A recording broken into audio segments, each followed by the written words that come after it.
Yo, what's up? What's good? Welcome to the Immu Nation. And I'm a little bit late. I know I'm late, but wow, what a match! What a game! 6-2, Manchester United 6, Leeds 2. Wow, what can I say? I'm happy with the win. I think the performance was great. Some players surprised us. You know what I mean. Scott McTominay grabbing 2 goals surprised me.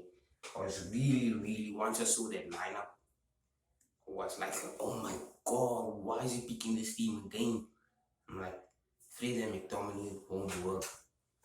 But if I'm being honest with you guys, I think we could have played any of our midfielders and we would have still won.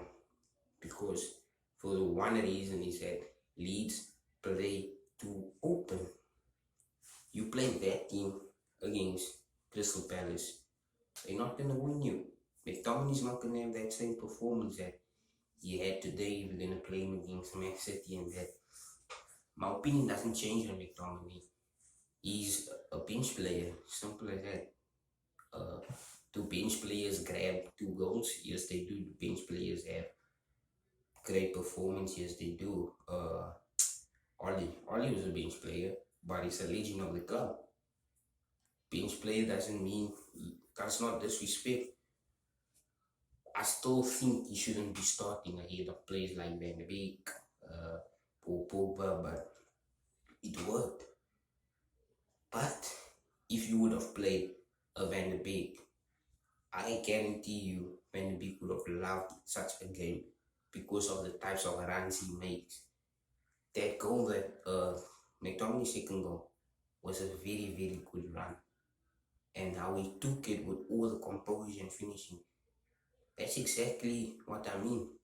Cavani could have had a goal too when he came on. If I'm not mistaken, the goalkeeper had a double save. So the Cavani could have probably gotten a hat trick in that game if he had played. Bruno Fernandes, what I mean, there's nothing more I can say about him. I mean, he performs week in, week out. Just, I am disappointed about the way the situation with Donny van de Beek is going. I'm not sure what's really happening, but I can't sit here and complain because we won 6-2, and the fact is we are third in the group. We are third on the log, right? We're third in the log. It's like we really forgot about us getting knocked out of the Champions League and all that, because our league consistency has been there. It's been there. I mean, we're unbeaten for, I think, let me not get this wrong, but I think we have the second longest unbeaten streak after Liverpool. I think we unbeaten for 9 games. I'm not sure, guys. I didn't check this before I did the video because I just knew I had to make a video about the reaction because I have to, right? So I didn't have time. I just got back from church and I had to make this video as soon as possible. So I watched the game and I had to go to church. And after church, I was like, shit, what if these people don't get to see the video and things, because Canada, the time difference is major to the rest of the world.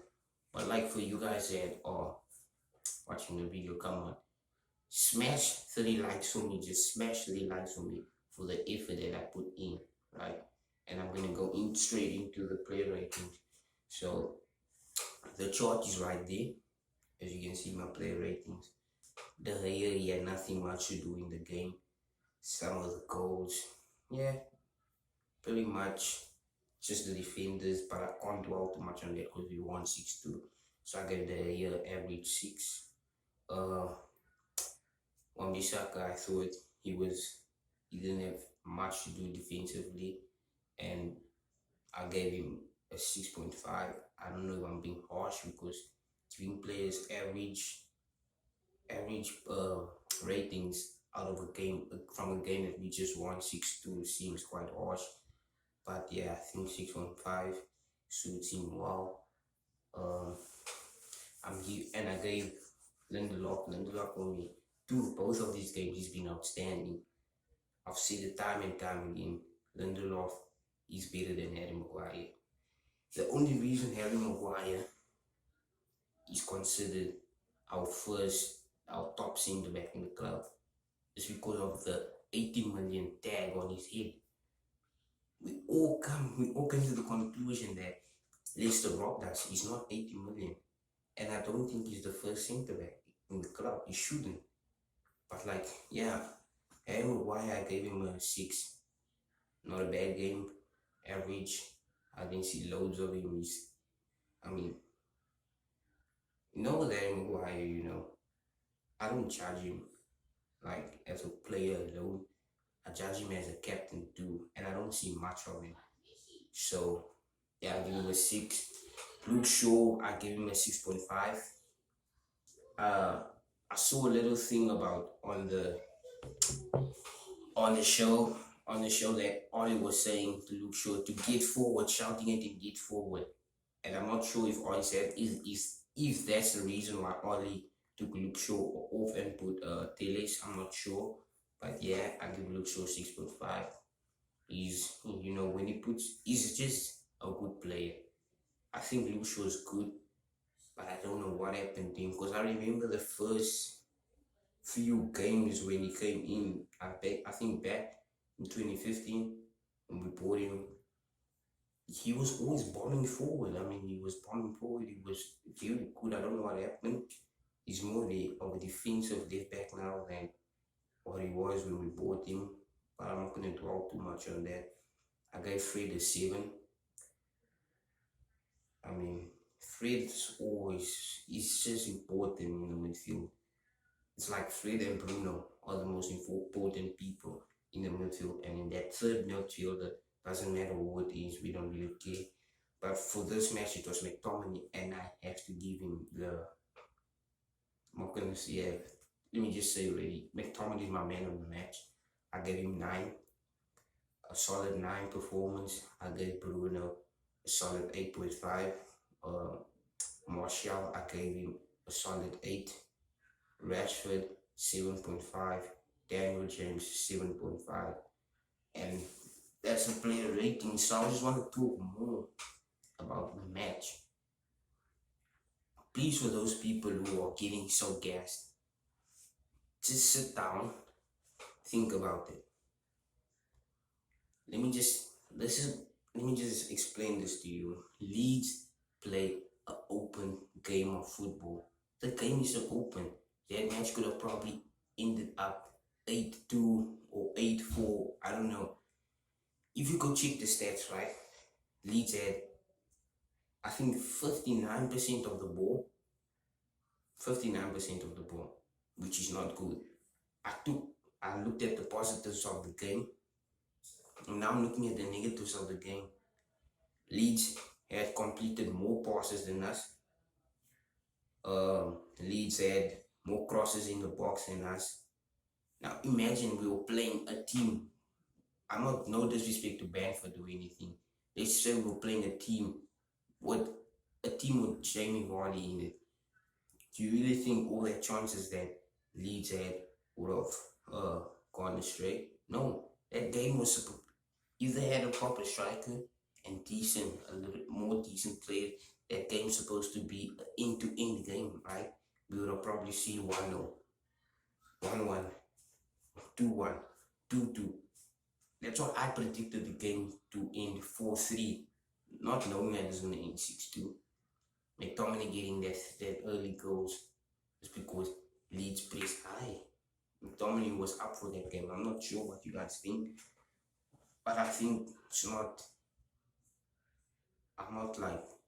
I don't have an agenda against McTominay or anything, or any player. I don't have an agenda with any player, but I'm just saying that game, if you had Pogba in that game, you had Van de Beek in that game, we would have scored more goals than 6. Just think about that point. If we had Cavani up front and Daniel James wasn't on the field, we would have had more goals than what we had. I'm not saying it's a bad thing. I'm not saying so like we lost, we won. And Daniel James scored the goal, so building his confidence, right? So I think this is the only game that they could actually play Daniel James that would suit him. because of his pace and all. But people who are like now, get down, shut up, and all those things, get out, get off McTominay's back. We're not. One game doesn't mean you world class. I mean, we've been complaining about Pogba all the time. He shows us glimpses. We don't want to see glimpses. It's top level football. This is Manchester United. We want it to be one prime example. Is Bruno Fernandes consistent week in, week out, week in, week out, and he's always delivering, right? So that's what we want to see. Bruno Fernandes has been involved in 28 goals out of 27 appearances that he has played in the Premier League. Look at that stats. What does that show you? Mental things. It's a goal or an assist every game that he has played in the Premier League. That's mental, right? And that's where it leads me to the video, tomorrow's video. I wanted to talk about the contract issue with Marcus Rashford. Or you guys are gonna hear what I think about that. And yeah, that's been my reaction. As you can see, I'm quite happy. My player ratings are up there. I'm happy with the performance. I'm happy with the win, and I'll take that any week or any day of the week. I'll take that, and it gives us third place. If you're new here, please subscribe, like, share, comment, and that's what we do here. All we do is talk about Manchester United, everything Manchester United, right? This is Nation and peace.